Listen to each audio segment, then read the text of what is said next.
The whole point is that we don't know what we're talking about. And I don't know, honestly, hopefully this shows like how you breach the subject with people who are not in that community and have no idea what's going on. Like us. Welcome to Normalizing Non-Monogamy, the podcast where we interview incredible people from across the entire spectrum of non-monogamy to hear their fascinating stories. We strive to bring guests on the show who have a healthy approach to non-monogamy. However, it's important to remember that everyone does it a little bit differently, and the views and opinions expressed by our guests do not necessarily reflect our own. Additionally, we produce this show for entertainment purposes only. Please be aware that we aren't doctors or therapists. Consult a medical professional for anything regarding your health that you might learn about on the show. Enjoy! Welcome to episode 1 of Focus Fridays. We're Finn and Emma, and if you're new to this show and this is your first time tuning in, this is not our normal format. Typically, we interview people who are exploring non-monogamy. However, this is a series of episodes that are going to be focused on a specific topic. That's not to say you should leave, though. No. Please listen. And if you are looking for, again, there's going to be 10 of these episodes, 10 of these topics. If you want to listen to the other 10 right now, you can actually go to our website, normalizingnonmonogamy.com, click on the courses tab, and you'll be taken to a place where you can download all 10 of them for free if you would like. And you also have the opportunity there to make a contribution to the show. It is not required, but if you do, we're super grateful. Either way, it's free for you if you want. The other option is you can wait, and next week, episode 2 will come out, and the week after that, episode 3, and so on until every Friday, episode 10. For 10 Fridays only. For now. Right. For season, we're calling this season 1, by the way. We're hoping to do this again. So as you probably heard in the little intro there at the beginning, we are talking to 2 people today. Matt and Jessica. Who don't know jack about non-monogamy. Other than their 2 best friends in the whole world, their words, not mine, told them this last summer that they have a podcast where they interview non-monogamous people. And that they, in fact, themselves have been non-monogamous for the entire time that Jessica has known us. So it's a little bit confusing what you just said. Good. But the point is, these are some of our best friends. Last summer, we came out and told them all about the podcast and what we have been doing exploring non-monogamy. And we decided to have them come on the show. Well, actually, we invited them. They decided to come on and try to help us define these terms. And you thought I was confusing. You were talking through it backwards. Yeah. So super grateful. They've been super supportive of everything, and we're so happy that they came on the show. And this is a super fun conversation. I will say it starts off a little bit slow because part of what we wanted to do with this is give them kind of complicated terms and terms that maybe don't show up in vanilla world, I guess. I don't know about vanilla, in monogamy world, and see if they can define them.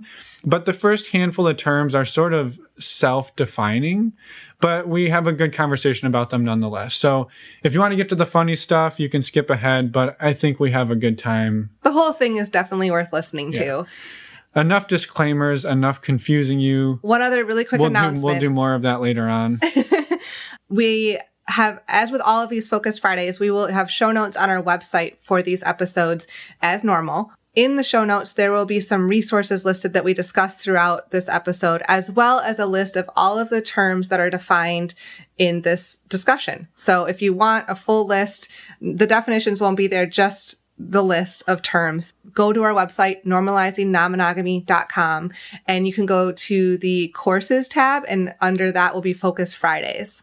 Yeah. And I also wanted to say, too, that a lot of these terms are very subjective, right? And everyone is going to sort of define these in different ways for themselves. And we want to just acknowledge really quick up front that we know that, and our definitions may not be 100% spot on. They will be pretty accurate for most things, but they're based on our experiences. Yeah. And some of them are very hard to define, again, because people take that and they mold it to themselves. So again, just keep that in mind with some of these things. And, and take our definitions with a grain of salt, I guess. And if you want to do more research, like 2 grains of salt. If you want to go do more research, we highly recommend that. We're not completely walking around in the dark here. We do have some idea what we're talking about, but yes. Oh, for sure. Yeah. With that in mind, we will stop talking at you and let's go talk with our good friends. Our best friends. Our best friends, Matt and Jessica. Let's go. This is pure gold. It is. It's going to be nothing but gold. I don't know what you were expecting. We're so excited. Just tell me you're not recording and we'll just... Everything's fine. Let's do a dry run and not record. Perfect. Okay, yeah. We're not recording. It's just us chatting. Okay. Brilliant. So we have our two of our closest friends on planet Earth here with us. Matt and Jessica. They have better friends on Mars. In quotes. But also disclaimer though, they've done 0 research in preparation for this. It was real hard to not look up anything at all. I was like, I wanted to school you. Yeah.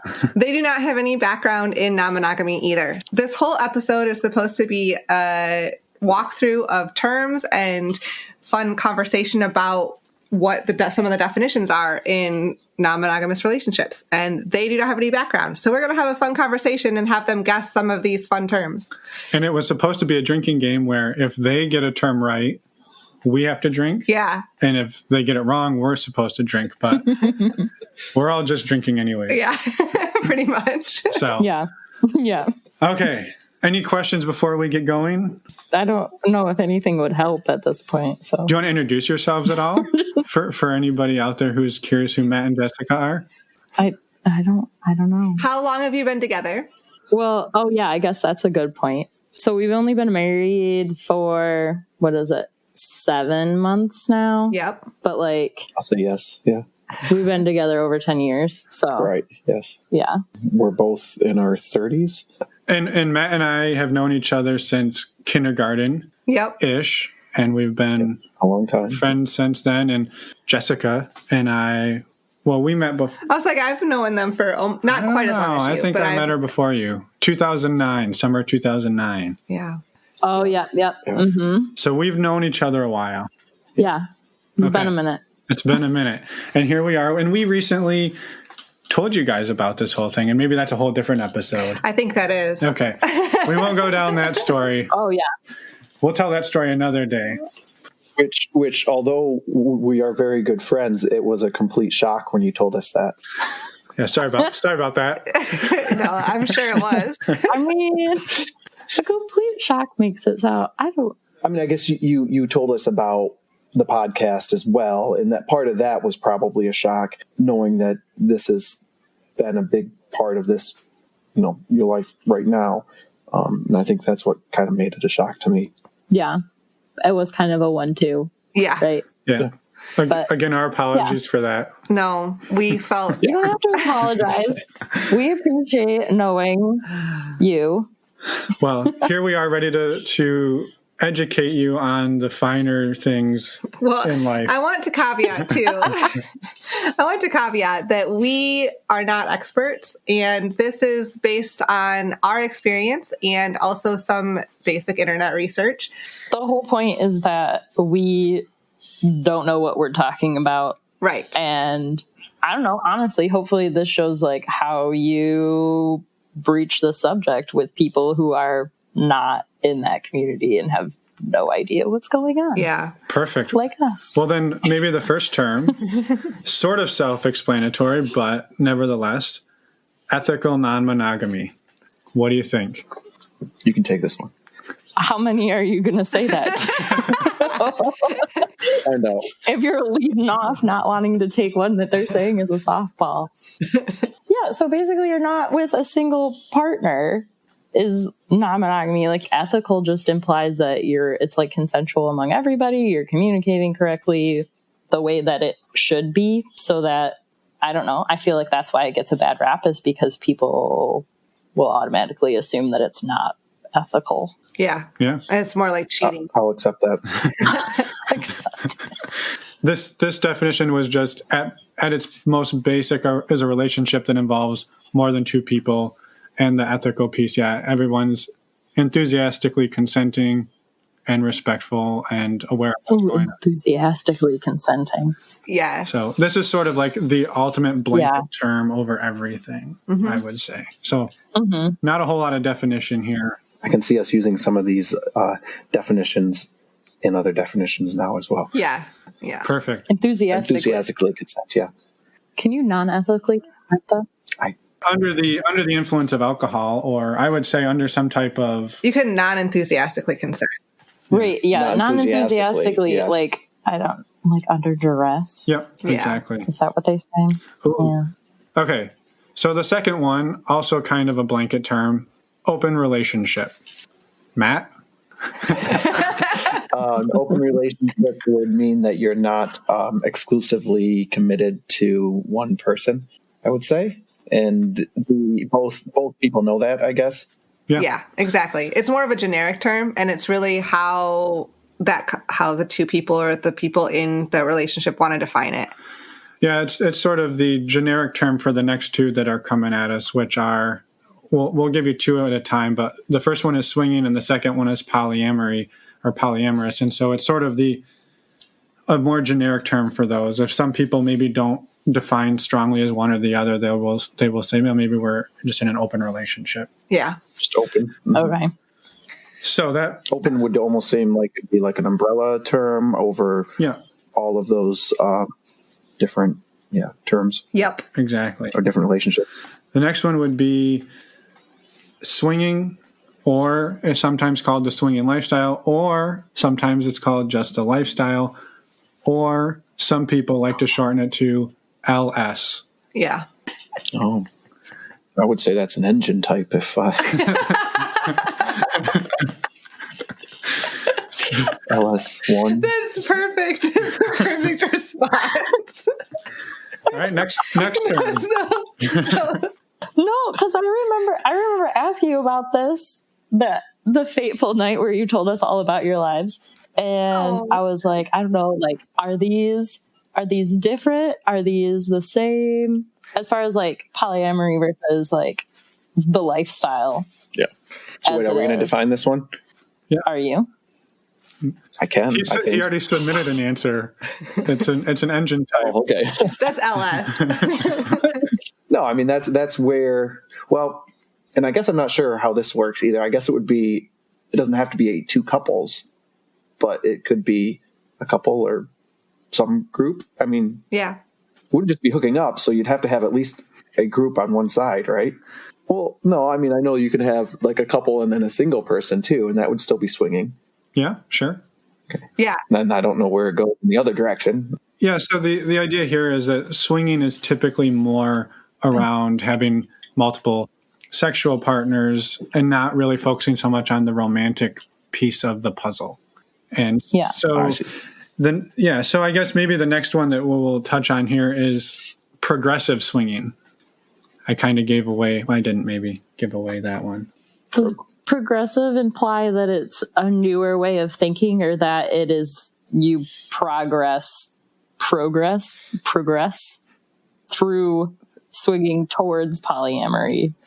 Yeah, so that's right, though. Yeah, more or less that it's people who are okay having like a little bit deeper relationships, right? And so there are some people in swinging who don't want any type of blurring of the like, we're here for sex and nothing else. But there's a lot of people who are like, we're here because we want to make awesome friends and we want to have some level of emotional intimacy, but we're maybe not necessarily looking for like a boyfriend or girlfriend. A boyfriend or a girlfriend or somebody to maybe move in. It's a little bit maybe deeper than swinging, but not all the way to the... That's progressive? Yeah. Or that's the progressive part of it? Okay. Yeah. It's actually a newer term that another podcast coined a little while back. And so trying to find that middle ground between swinging, which is not as much emotional or emotionally intimate, and we're going to get to polyamory in a second, and have that kind of middle ground. And that's where that progressive swinging came in. Questions, concerns, thoughts? Oh, that makes sense. So I think the stereotypical swinger that they show in movies or shows or something like that is kind of a flirt, or the couple's a flirt. They come out with a drink, probably a margarita in a hot tub. And that's what's like always, that I've always kind of like seen, right? That's like the media's stereotypical portrayal. And then they come out super flirty. Between that and like, there's a key bowl in the Grinch Christmas party. Yeah. That's In the Jim Carrey version. Yeah. And it took me forever.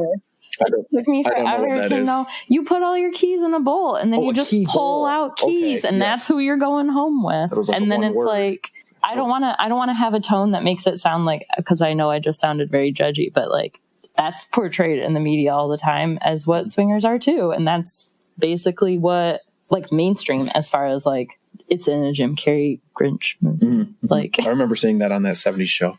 yeah, Right. Yeah. Well, it's the whole key party thing is a very stereotypical swinger thing, like you just said. And it's mostly, I think, associated with like the 70s is, like in what you just said of putting all the keys in the bowl and then taking them out. And that's who you go home with, whatever keys you get. So it's like completely random at that point and not progressive at all. Right. Yeah. And it's not very friendly to people who don't own a car. That's one Or of a the house. other issues. Yeah, yeah. I mean, You could put your house keys in if you don't have a car. I suppose. But if you don't have a house either, your house keys, Your bike keys, my bike. so to your lot. yeah. And This is a combination to my Schwinn. I will for the record say, having been doing this now for 10 plus years, we've never once put our keys in any bowl No, ever. no, So it's just not a thing that happens. not that we've ever experienced. I would say if it was going to happen, it would probably be somebody throwing a themed party that was set like a satire party, making fun of that. Yeah. To that. I can see that happening. I feel like if nobody has done that yet, you should probably do that because it sounds hysterical. It actually does sound hysterical to do that. And who knows? I mean, people have their different levels of swinging, whatever they're comfortable with, and we'll get into some of those terms in a minute. But the next term, moving a little bit similar to swinging, is monogamish. Have you heard of that one before? Yes. I mean, I could guess But what that it would was be, probably I guess. because you were saying it. Monogamish. It's not I can't decide which side of the spectrum it's on. You have that look on your face too. I don't know where you came up with that. Monogamish. To be clear, we did not come up with that. And we didn't make this one up. Yeah.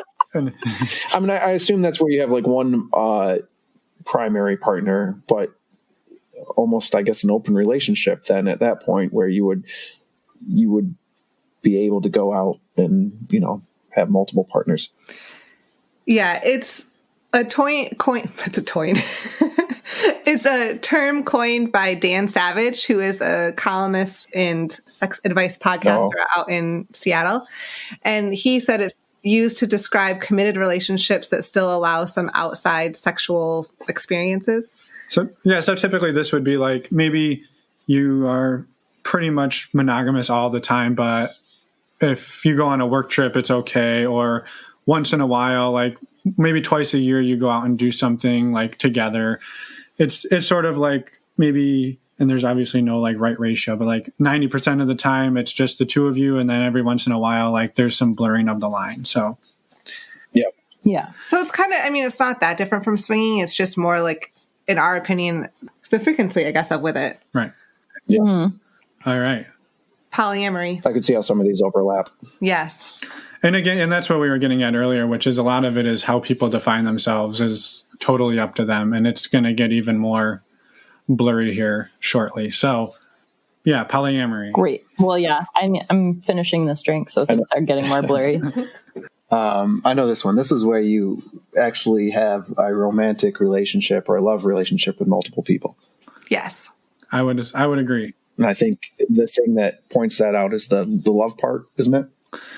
Yeah, I mean, in true form, like if you were to break down the word, like, yeah, well, polyamory literally means more or multiple loves, right? And so that would be the bare bones definition of it. Right. And it's all, again, with the full knowledge and consent of everyone involved, right? So Sure.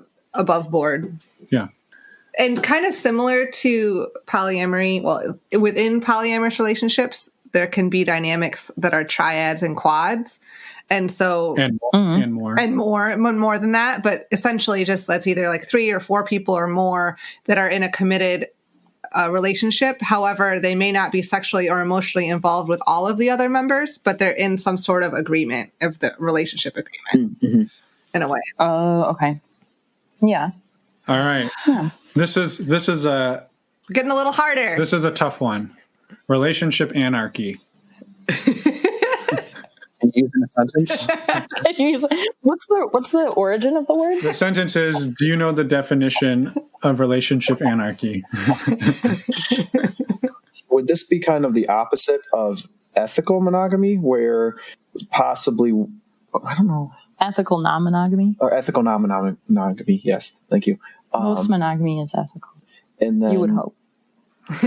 where you just kind of like, I don't know, you throw the relationship away. No, maybe I have that wrong. I would think it was either that or like you don't have. I'm just thinking of like a person who may or may not be self-destructive or is just like, I'm going to have whatever type of relationships I want with whoever I want at any time I want, and is not communicative and is not, I don't want to say doesn't have consent because that is touchy, but like, it's not a bad guess. Yes, it's not a bad. Are we drinking, or are you guys drinking on this one? I don't know. Yeah, you're going to need another drink because you blew it. They got a little.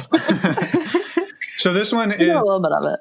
This falls under it's sort of a type of polyamory, and it's not super easy to explain, but basically where somebody doesn't let one of their relationships necessarily impact the other. So I maybe am dating one person and we have like that relationship sort of operates in its own sort of bubble and doesn't necessarily impact my relationship with somebody else, in terms of like I could have maybe 2 or 3 partners and what I do with this partner doesn't impact what I do with this other person. Like we don't have a set hierarchy. We don't have a set like, this is my main partner and I spend 95% of my time with them and they dictate that I'm allowed to go out on 1 date a week with my other partner. So it's sort of it's a tricky one. And actually we shouldn't have done this one first. We should have done this one first? Yeah, we should have done a different one first. But because now we'll know what the other one is.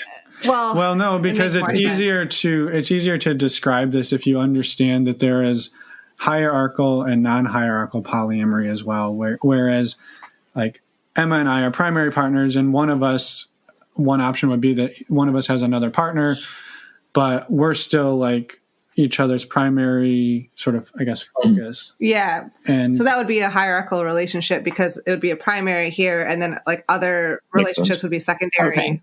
And that's... So it's how you place priority on the relationship. Right. Yeah. And some people define that as like a nest. They call it sometimes a nesting partner. So someone you lived with that could sometimes be your primary, sometimes not. That sounds like, I find that to be like a cute way to like, your nesting partner, right? Is that not okay? I think it's cute too. Matt's looking at me like I'm insane, but nothing else has changed. So no, that makes sense. And then so the non-hierarchical is very similar in which like to the relationship anarchy. And I know we're probably going to get in trouble for saying that, and that's okay. It's really on the non-hierarchical side. It's sort of people put all of their relationships on like a level playing field and say, even though maybe I'm living with this person, they're not any more important than my other partner or partners. And so everybody sort of has equal skin in the game, I guess, so to speak. Yeah. And one of the notes I pulled here from looking online is that relationship anarchy is not about never committing to anything. It's like you don't necessarily never commit to anybody, but it's about designing your own commitments with the people around you of how you want to do that. And so it is, I wouldn't say there's like non-hierarchical polyamory and relationship anarchy are not synonyms, but they do overlap. Yeah, potentially. I can see a lot of these terms overlap. Yes, yeah. Relationship anarchy just has like, in general, anarchy, the term is just kind of has a negative connotation with it. So it's hard to be like, just everything's wild, it seems like. But Yeah. I'm sure it's not like that. But the way you're explaining it makes it sound more tame, manageable. No, I just don't have a set structure for a certain individual relationship. Yeah. Well, I think where the anarchy comes from is that you don't allow your other partners to place rules necessarily on you, and that you're still communicating, everything is very ethical and above board, but you're not really bound by your partner's rules, and you kind of agreed to like operate independently of each other. Every party would know about each other, though. Exactly. Yes. Yep. Exactly. So that would still be ethical, I guess, at that part where everyone knows about it and agrees with the situation. It's just that the way I guess I would see like one person being the anarchical part of this, where if another group on the outside might be like a satellite person or something like that, they might have a hierarchical relationship, I guess. Yeah. I don't know. It just seems it'd be very, very difficult to say that everyone in there would just be flat, I guess. Not flat, but like all the same. Non-hierarchical at all. Yeah. That every single person in that constellation, because you said satellite. Yeah. well, maybe we should have defined a different term before we got here, but we'll come to that one next. But I guess what we want, to kind of wrap up relationship anarchy, because we are not pros at it, clearly. No. We will put a link in the show notes there is a relationship anarchy manifesto that was written by somebody named Andy Nordgren.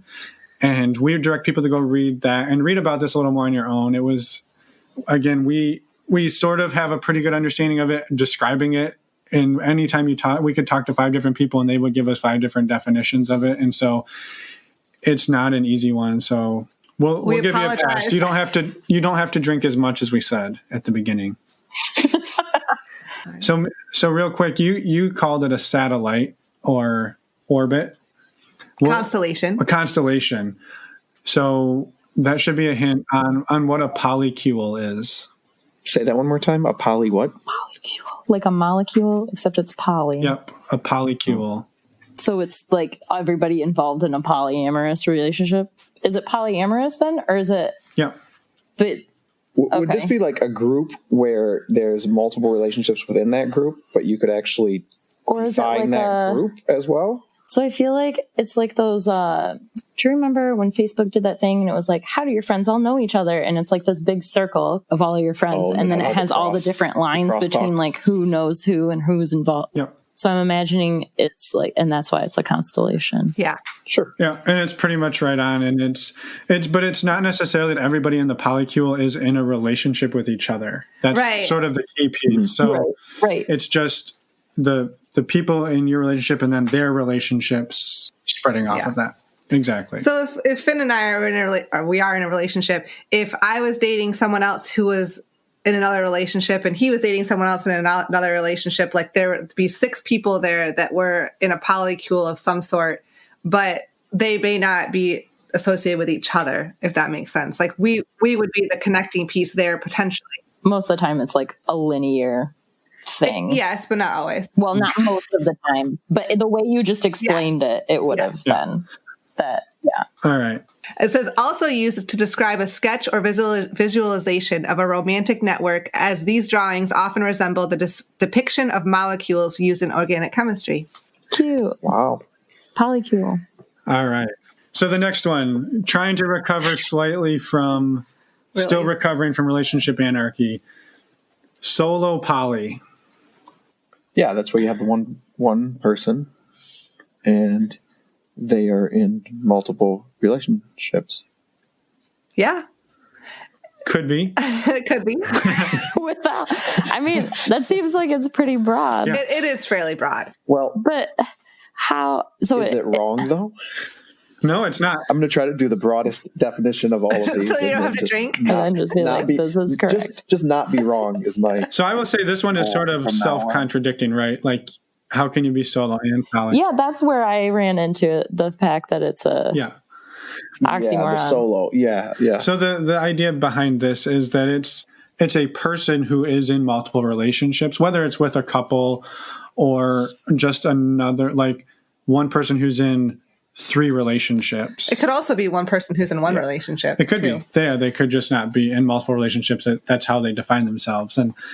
But the sort of the point, I think, with this one that distinguishes it slightly from polyamory by itself, the parent term, the umbrella term, would be that it didn't start from a couple. It wasn't a couple that then is in a relationship with another person or other people. It's a person who is developing these individual relationships. And generally they don't go down the road of like a traditional social relationship escalator. Like they don't generally share a home or finances with generally. This is a vast generalization. Yes. Oh yeah. This is Emma. If you want to send hate mail, send it to her.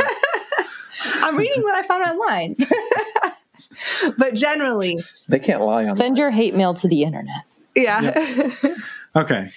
DADT. Sounds like an acronym. DADT.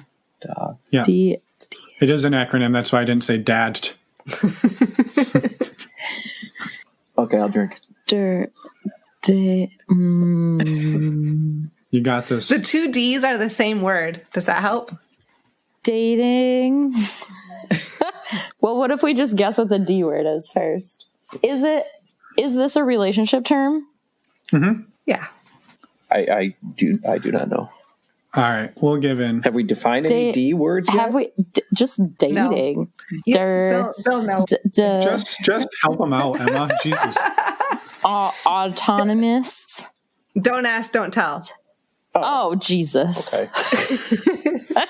All right, so now that you know what it means, now that you know what the acronym stands for, what does it mean in terms of a relationship structure? Is this different than the old military term? I'm imagining it's like somebody's like, I know you're not being monogamous, but I don't really want to know about it kind of deal. Like, here's a pass, but I don't want any details. Perfect. Yeah. Yep. I might suspect it, but I'm not going to ask. You're not going to tell me. I mean, I feel like suspecting is not, I mean, I guess it could be both suspecting and just like them, the couple or whatever. You don't suspect something. So it could be like, I assume this because I'm noticing patterns in your behavior or how you behave around certain people, but it could also be like, you're straight up honest about like, this is a thing that's happening, but I'm not going to tell you when or who or where or how. And the other person's like, okay. So you were, almost. I think your original description, Jessica, was pretty spot on. It's usually an agreed upon relationship structure where you can say you have permission to go and do anything you want or within whatever bounds you set, right? You can set the boundaries around it, but I don't want to hear about it even though I know it's happening. And so typically this is like, I'm okay with you doing these things. I just don't want to hear about it afterwards for whatever reason. For example, some people have... So that would be ethical though. Yes. Yeah. Because, for example, some people have an agreement like, okay, when either one of us travels more than 100 miles away from our home, we can do whatever we want. And I don't care. I don't want to know about it, though. But I know it could be happening. Mm-hmm. And it's agreed upon after that. Mm-hmm. And then, or just like in general, some people have, it's whatever rules you want to put on. But it's that type of relationship agreement where you know that something may be happening, but you just don't want to know about it. And they both agree to that. So, nailed it. You don't have to drink. Ooh. All right. The next one, I'm not going to do the acronym because that's mean. It is mean. All right. Poly under duress. Or PUD. It's a really unfortunate acronym. It is, isn't it? Under duress makes it sound. Is that the poly relationship that just isn't going correctly or isn't going in a good direction? I can't decide who would. Some part of the relationship is not working correctly for any reason. It kind of. Well, it may be working from everyone's point of view, though. I'm trying to decide who. I guess it depends on if it's hierarchical or not, whether or not like who would be under duress. So the I don't know. It's a hard one. The idea behind this is that one of the people in the relationship said that they want to be polyamorous or have other relationships, and the other person in the relationship was sort of like, I don't really want to, but I will do it to appease you because I don't want to lose this relationship. So I see. I will enter into this agreement full well knowing that it's happening, but I don't necessarily want to be here. Yes. So that is the person that's under duress. So sometimes it's only one person that would be under duress on that. Right. Because the other one person Correct. Perfectly fine. Okay. Right. So this is probably where people would enact don't ask, don't tell. Could be. Yeah, that would make sense. All right. We got all the Kind of hard like shit out of the way. Yeah, we did. If someone if we were in a relationship and one person really wanted to be polyamorous, the other one wasn't sure or was okay. They didn't want to disappoint, they wanted to let their partner do what they wanted to do, but they didn't necessarily want to do that themselves. And it wasn't always. And it doesn't necessarily need to be as dramatic. I think there are times where this happens where they're like, hey, I'm okay with it. I don't really necessarily want to be doing it. It doesn't, it's not like they're forcing their partner into different levels of duress. Exactly. And this one isn't super common as well, but it has, again, it comes up quite often on Dan Savage's podcast. So it's it's something that's floating around out there, but. Okay, we're going to get a little bit more. Hold on, we got all the hard shit out of the way. Yeah, so we're going to get a little more raunchy. Not really. Right, so this is the hard shit. or it will be. How about the term well, hold on. Should we give them at least the clue of what realm we're speaking in? We have now dived into the realm of swinging. Right. For this subset of terms. Beautiful. Okay. Although not exclusively. No, it definitely is not. They're more common in the swinging lifestyle than anywhere else, but it's definitely not exclusive. Right, the common theme is that we're not being exclusive here, right? At all. Exactly. In any way, shape, or form. Exactly. Okay, this is as opposed to being the monogamous relationship. Not exclusive. All right, go for it. Parallel play. Oh, okay. Two couples next to each other. Yeah. Perfect. Good job. Yeah. See, these are way easier. I know. Yeah. Soft swap. Oh, I know what this one is. Okay. Come on, Jessica. Soft isn't an. I thought it was sop swap, and then I was like significant other person swap. I was like, I'm still in the acronym. I sound much more confident than I really am on this. I think it means that you are swapping partners, but there's no sex. No penetrative sex. Okay. Oh, okay. He got it. He did. All right. Well, we haven't defined sex yet, though, either. Right. So, that's the thing. And that was the thing. If I go back to my Catholic school How long days, do you want this episode to be? no looking at each other. Bring us back to your Catholic education.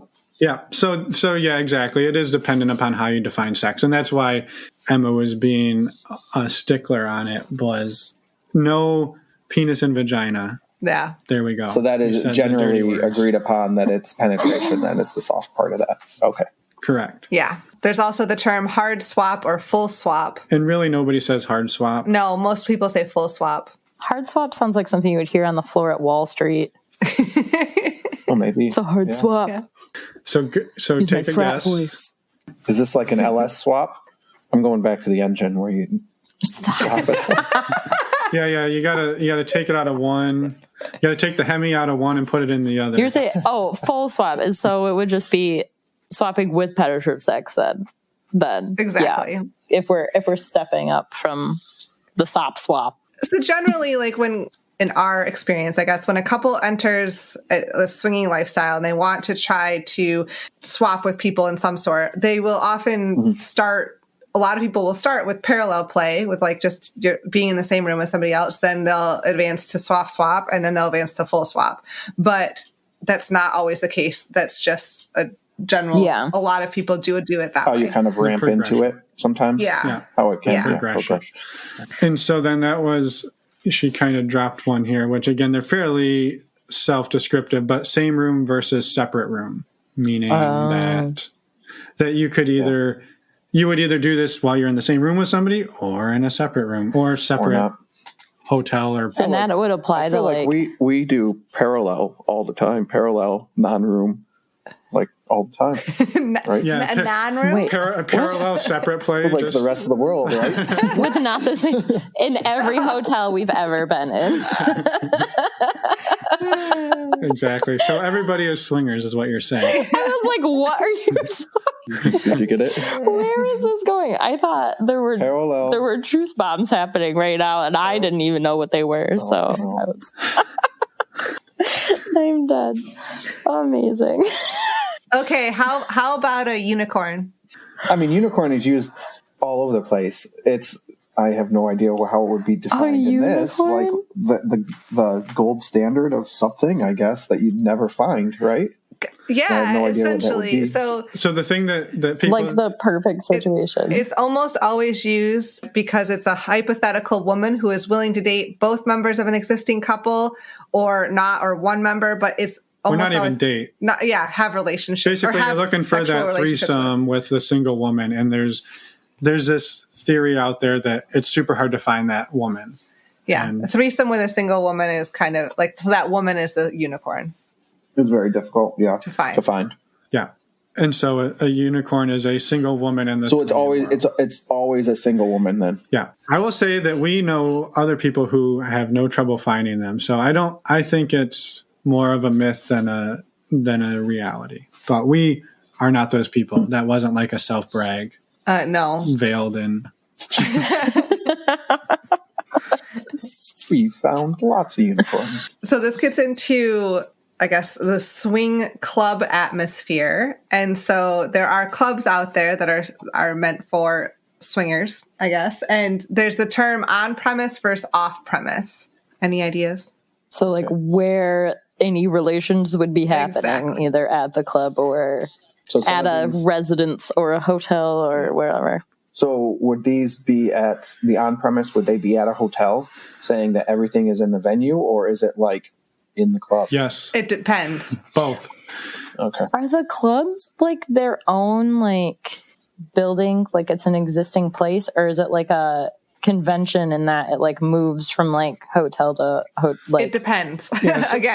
So there are hotel parties, and those are typically, I guess you would say, on premise, because they usually will have a room dedicated to the relations, as you referred to them, and the relations. It's parallel play. It's capital T, capital R. The relations. But there are also just clubs that are straight up like there's like a dance area, and then there's like usually like a back area where people go and have the relations. There's also clubs that are just like the dance and meet and mingle, and that's more like a bar type setting. Yeah, and there's no doing it. Those would be an off premise. Right. No relations allowed. I see. So usually when you have a meetup or a club or something like that, they would be defined then what the venue is. It's more of a description for the venue then, right? And what's allowed. Yeah, what you're allowed to do and not allowed to do. So the next couple are things that you would potentially read on like a dating website if you were looking to meet other people, whether it was in a poly situation or this could be on Tinder, it could be on a poly dating website, it could be on a swinging dating website. All right. Craigslist. Not anymore. They got rid of it.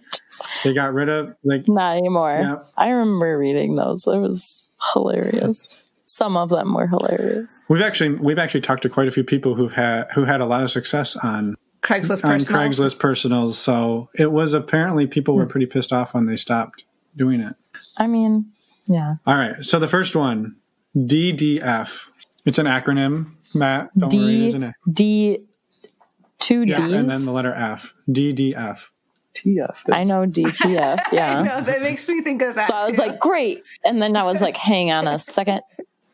I would say dude, female, but why would you say dude, female, not man, female? It's not it. Although MMF is a term too, and that is would male. Well, that's what I'm thinking. Yes. Yeah. Okay.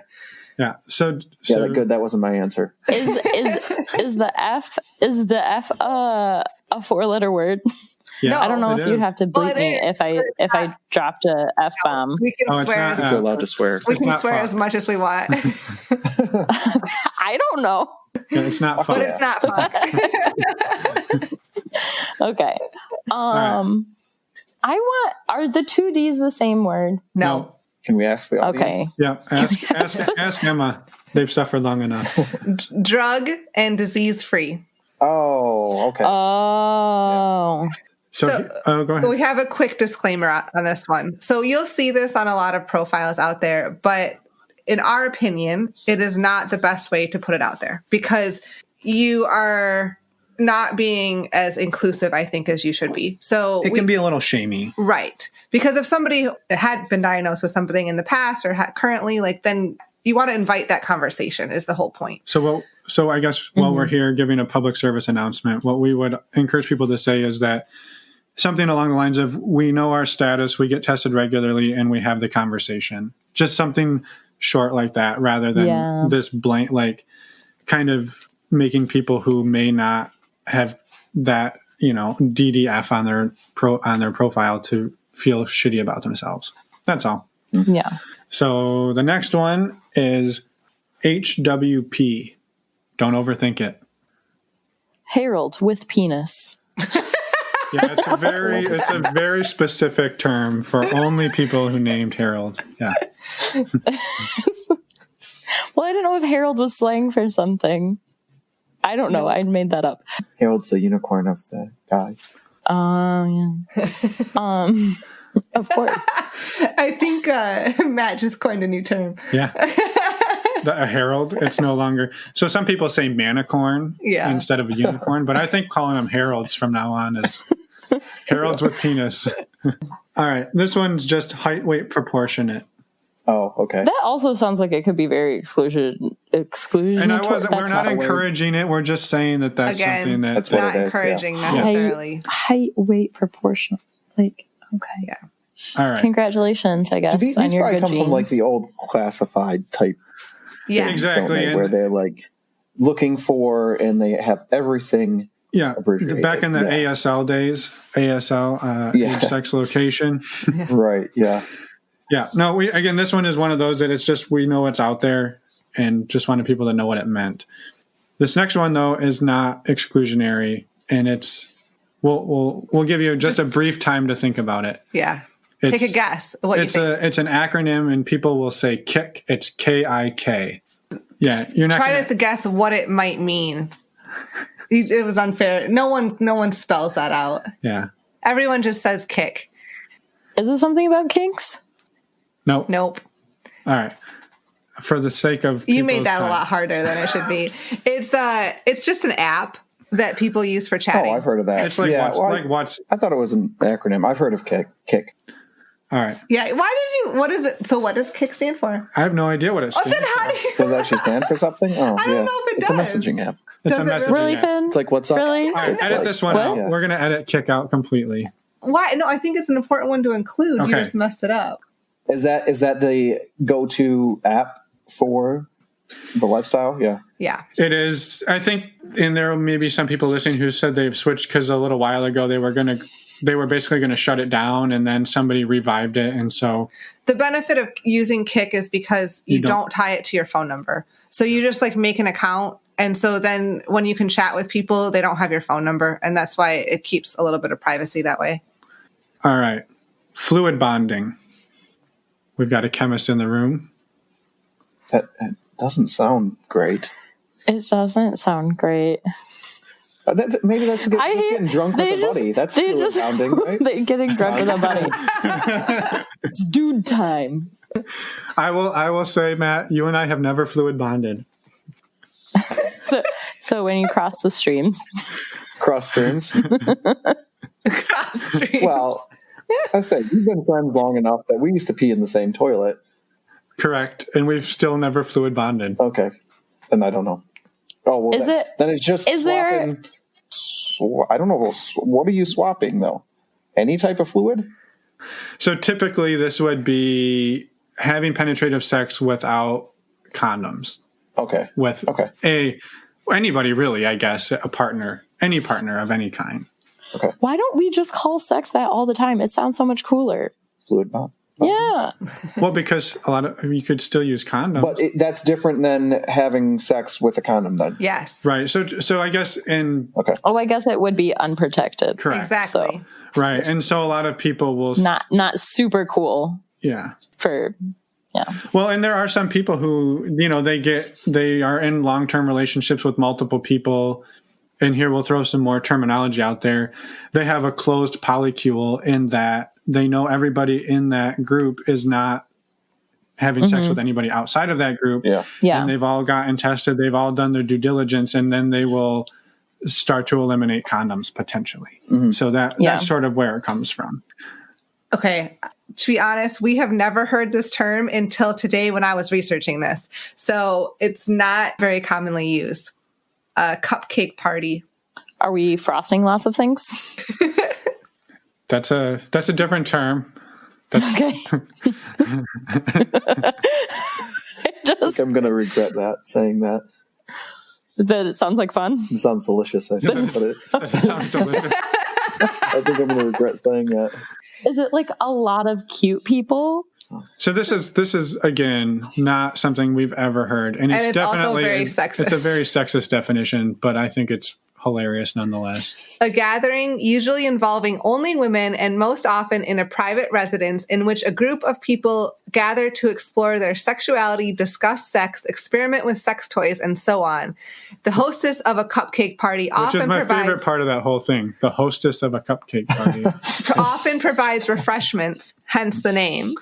I think it's because we call women cupcake. And from here on we out, do. No. Yeah. All the time, right? That's definitely what we call them. So anyway, that was just for fun. So that honestly sounds exactly like a sex toy party. Isn't that what kind of happens? I mean, they might not use them at the party, but other than that, you have refreshments, you talk about sex, they drink. Yeah. Yeah. And I think there's a pillow fight that goes on. No, there is not. Well, okay, that was just for fun. I have never had cupcake parties either. Or fluid bonding. What is it? How is that?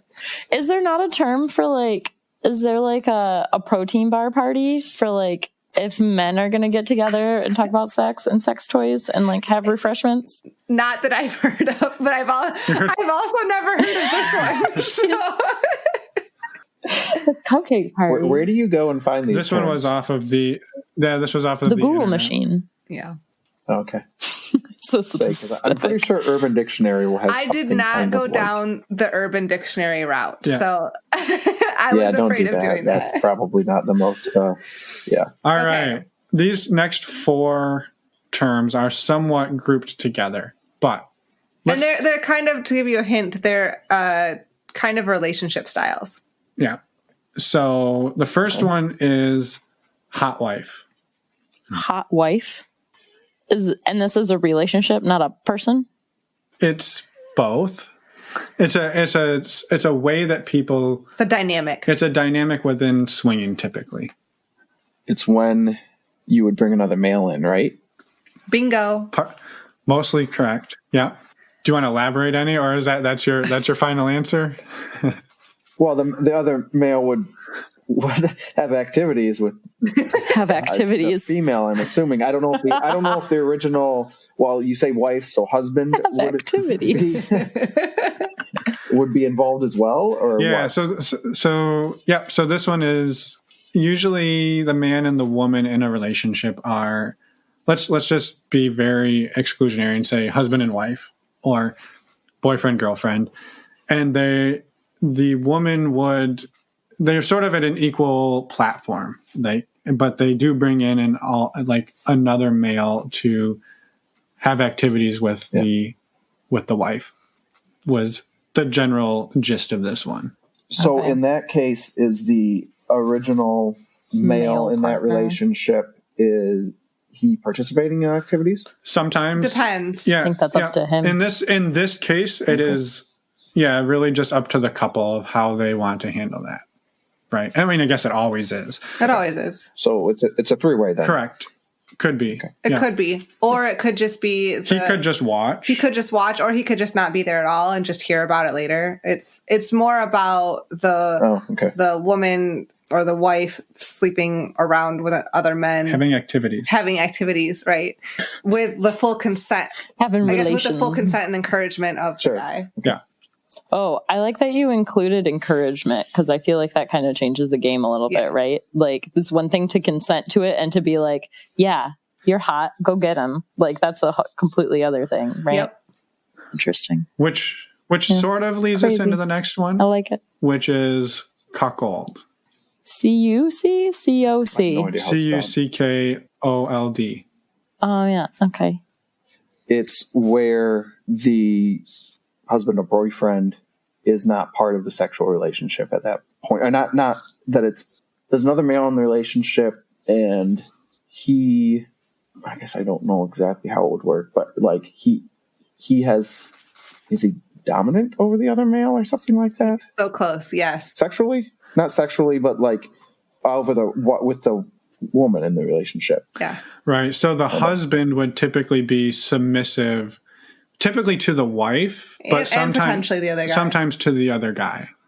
And so So there's going to be a dom sub relationship there of some sort. like a little bit of a power dynamic. Yep. Yeah. Mm-hmm. And typically, I guess the husband, a piece of that can be like taunting and humiliation as well, which goes into the power dynamic. So related to the term cuckold, so think about the relationship we just explained, is the term bull. Who would that be in that relationship? The bull? I know this one too. You're allowed to answer. Yeah. The bull's the other guy coming in, right? Yeah. Exactly. He's doing the activities. Activities. Yeah. And to be fair, it could be the other guy in a hot wife dynamic as well. Mm-hmm. It doesn't have to be just in the cuckolding realm. Right. Yeah. And the last one is stag vixen. Is this two people or is this a single person? It's stag slash vixen. So it's two different people. So it's like, I'm assuming it's like male, female of the same kind of deal. So would it be like the single person in any of these relationships that like doesn't have a nesting partner, I suppose, or no? So this is sort of I would almost say the flip kind of the cuckolding, where it's the man is a little more dominant and he's encouraging his female partner to go out and have activities either in his presence or on her own. And again, this one is not quite as common, and I think there's a lot of people who use this in different ways. So it's sort of just typically a dynamic where the woman is doing things, but the man is not in some capacity. It's a little bit related to hot wife. Yeah. Because the woman's going out and doing things. Sometimes you'll hear them used interchangeably. Yeah. Honestly, the hot wife and stag vixen. Okay. Moving away from that type of stuff, as in activities, I guess, to some... Oh my gosh. We sound like such prudes saying. It's like, activities. Well, Matt did go to Catholic school for over 7 years. And so did you. Not for 7 years. Hey, I got out. I got out earlier than he did. Those are formative years. Okay. NRE. This is the last, almost the last acronym. Can you give us like a category? It's new relationship energy. Yeah.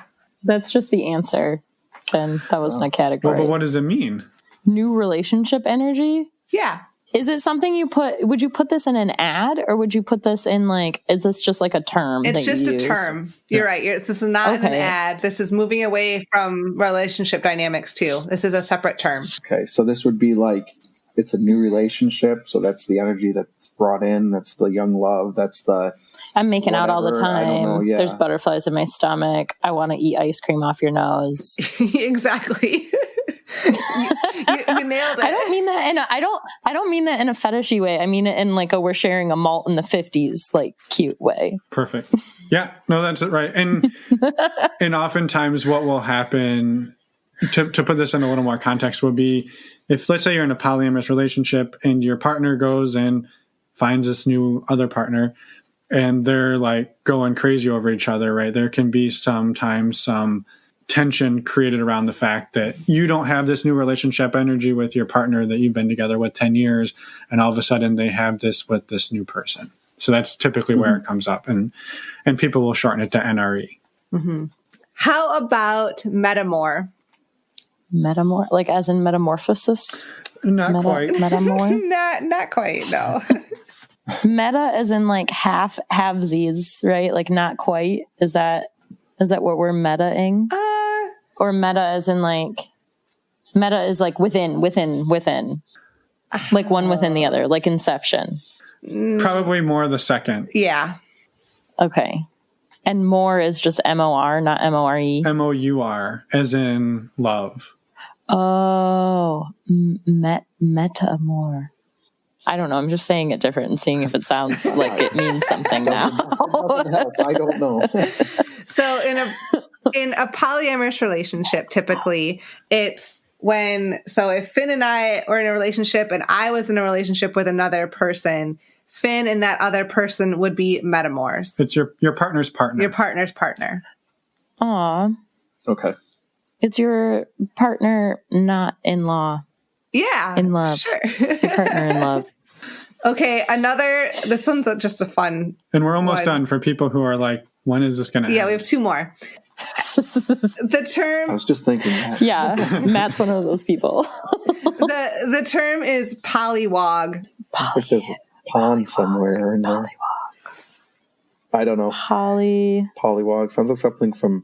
So it's in a Harry Potter or polyamorous then. It's in a polyamorous relationship. Wog. Yeah. It's essentially it's a child in a polyamorous household.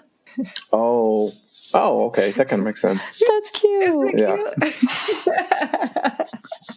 I just envision them having a pool and just swimming all the time because they're a polywog. Yeah. Okay, last term. The last term. So this one is one of my favorite terms out there because it's just sweet. More than polywog? And polywog's sweet too, but this does not mean the same thing at all. The word is compersion. Compersion. It's not dirty. It's not dirty. It's a feeling. She said, I don't know. Is it your content? Is it a feeling you have towards a specific person? Yes. Is it like a companion, but no, not even close. Okay. It's thought of the opposite of jealousy. Oh, so it's if you if your partner has a partner and they're super happy, you're like, yay. Exactly. You guys are so cute. Exactly. Aww. It's the feeling of joy when a partner invests in and takes pleasure from another romantic or sexual relationship like their partner's one. So it's a positive emotional reaction to a lover's other relationship. Huh. That is really sweet. I think it can be more generic too, just in that you take joy in your partner's joy. Yeah. Whether they're out going to a cooking class or it doesn't have to be a relationship. Yeah. It could be that, hey, Finn went to this basketball game and he really enjoyed it. And I'm really happy about him doing that. That's compersion because he's happy about it. I'm happy about it. Unless my team lost. And no one's happy. And then no one can be happy for days. Yeah. In the relationship setting, or the romantic setting, it's more used when you're happy that your partner is happy in a different relationship, I guess. Okay. Well, that was an adventure. A lot of editing. Smooth. That was super smooth. I don't know how we did it that smooth. It's a roller coaster of emotions. We're a little bit awkward. This was your guys' technology. idea. I know. Yeah, sorry we dragged you into this. Well, did you at least have fun? Yeah, it was fun. Yeah. Thank you for inviting us. Thank you for coming on. And I wanted to also circle back and just say, you guys, I know that we mentioned at the beginning of this recording that we did drop a shock on you guys when we told you about all of this because we hadn't told you about it previously. And you two have been nothing but amazing and supportive. And we couldn't be more thankful for that. So I just want to say thank you for being the amazing people you are. And thanks for coming on and supporting us. Of course. Yeah. We're glad to be able to do this. Yeah, I definitely have compersion that you guys When you say it you have compersion, it sounds like I need to take you to the doctor. I don't know how to incorporate it yet. Are you compersed? No, really. I'm glad that you guys. I'm glad your podcast is doing really good, and that's awesome. I'm also glad you guys you guys felt you could talk to us about it as well. Yeah, exactly that. Yeah. After 10 years. Not quite. Yeah, but I mean, it wasn't when I said we were shocked. I was the part that the swinging part of it is not I don't want to say it's not shocking because it's not like I expected it or anything like that, but it's like, that's great. That's fine. I don't know how. Yeah. Well, and to be fair, like it wasn't, it was a part of our lives, but it wasn't a huge part of our lives. Right. And the podcast, starting the podcast and doing all of this, it has become a bigger part of our lives because it's also a big project we're doing. Yeah. I think that might have been the shocker, is that we could probably see it becoming a bigger part of your life as well too. Just and not knowing what that was. Yeah. I guess. Yeah. Which I know fair. I asked a lot about, like, because like basically like we're the same friends still, and I was like, do you think that you'll ever be in the, I don't know, and there's no way you could know this, so it's probably an unfair question for me to ask, but if you were ever in polyamorous relationship, if we ever would meet these people, because that would be the point where we would be like, well, if you're going to spend a lot of time and be like involved with other people, like we care about you and we want to know who they are and make sure they're not turds. So that's basically where we're coming from. It's just like, yeah. Well, in which we, at that point, I think we kind of told you that you have met at least one of our friends that, even though it wasn't necessarily a polyamorous relationship, just that we've become really good friends with these people. Oh, yeah. And that you know them, and we've hung out as the six of us, and we're none the wiser. So, and they're cool. But we appreciate that you you care about us and want to make sure that anybody else that we're in relationships with are not turds. Yeah. Because we would do the same for you.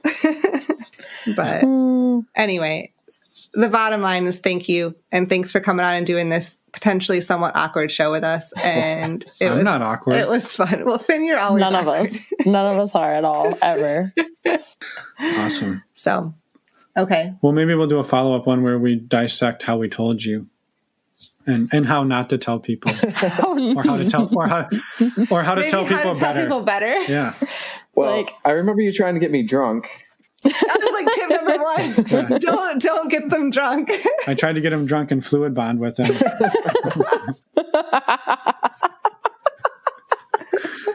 I didn't really. It wasn't. No, it was Matt's definition of fluid bond. Getting drinks with your buddies. So, all right. Well, let's let them go to bed since they're way past their bedtime. Yeah. Thank you so much. All right, guys. And we will chat soon. All right. Okay. Good night. Bye. Bye. And we're back, and just wanted to thank Matt and Jessica again for being willing to come on the show and explore some territory that is not familiar to them. You know, we did not give them very much information ahead of time. In retrospect, it probably would have been a lot better to give them at least the terms, not to research, but to think about ahead of time. But we did not do that. So next time we'll do that. I just didn't trust her. Not to Google. I know her nature is to research things. So I didn't trust her. That's not very nice to say. It's also not true. We just didn't think about it. No, we didn't. Until she suggested it after the interview. Yeah. She's like, you guys should have given us these terms, and then we could have thought about our answers and had them prepared. And had some fun guesses. Anyway, sorry about that. Next time. Hope you enjoyed the show anyway. And we will see everybody on Wednesday. Yep, next Wednesday will be a normal show, and then episode 2 of Focus Fridays will be out in 1 week. And as a quick reminder, you can download everything on our website, normalizingnonmonogamy.com. Thanks everyone for listening.